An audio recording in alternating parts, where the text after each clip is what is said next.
22هەمین پێشانگای نێودەوڵەتی کەرەسەی ناوماڵ بە ئامادەبوونی وەزیری پیشەسازی و بازرگانی ئێران و میوانانی بیانی لەوانە میوانانی عێراق و هەرێمی کوردستان لە تاران کرایەوە.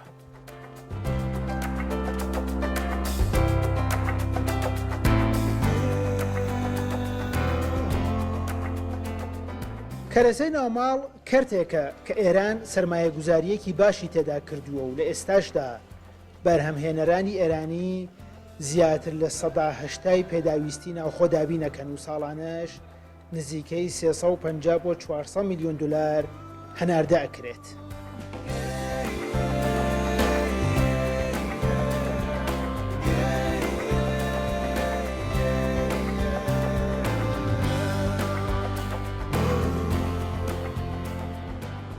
لە کاتێکدا کە ڕێژەی هەناردەی ئێران لە چاو وڵاتانی دیکەی ناوچەکە ڕێژەیەکی کەمە، بەڵام بەرپرسانی ئەم بوارە پێیان وایە ئەتوانن ببنە خاوەن ڕێژەیەکی زیاتر و بۆ ئەمە بەستەش ئامانجی یەکەمیان هەناردەی زیاترە بۆ وڵاتانی ناوچەکە. بەرپرسانی بازرگانی عێراق و هەرێمی کوردستانیش پێشوازی لەم بڕیارەی ئێرانیەکانەکەن.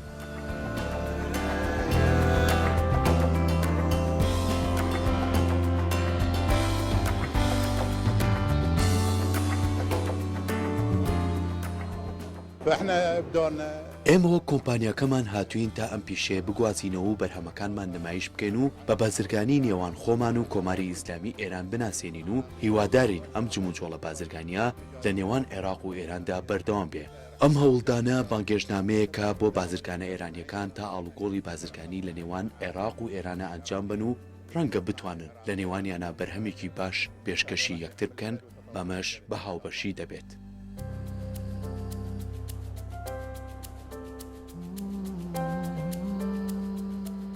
ئەمساڵ زیاتر لە هەموو ساڵانی دیکە بەرهەمهێنەران و بازرگانان و بەرپرسان گرنگیان بە پیشانگای تاران داوە و پێیان وایە ئەم پێشانگایە دەرفەتێکی زێڕینە بۆ ناساندنی توانا و تەکنۆلۆژیای ئێرانی بە وڵاتانی دیکە و کردنەوەی دەرگاکانی هەناردەکردن.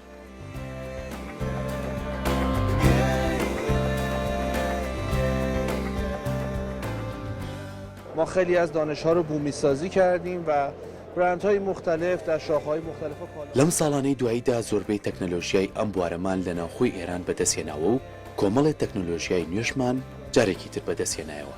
نیشاندانی ئەم توانە و تەکنۆلۆژیانە لە پێشانگایەکدا بە تایبەتی بۆ وڵات و بۆ ناوچەکانی تر زۆر گرنگە. بە دڵنیاییەوە کاریگەری سەرەکی ئەم پێشانگەیە لە بواری هەناردەکردندایە. پیشرفت صنعت ما تو این زمینه‌ها میتونه آشنا بکنه، قطعاً بسیار موثر خواهد بود. کۆماری ئیسلامی ئێران لە 4 ساڵی ڕابردوودا هاوردەی شتومەکی ناوماڵی بە ئامانجی پشتیوانی لە بەرهەمی ناوخۆ قەدەغە کردووە و لە ئێستاشدا ئەڵێن دوای دابینکردنی پێداویستی ناوخۆ ئامانجیان ئەوەیە زیاتر لە جاران دەست بەسەر بازاڕەکانی وڵاتانی ناوچەکەدا بگرن. ئامانجێک کە پێشانگای تاران دەرفەتێکی باشی بۆ ڕەخساندووە.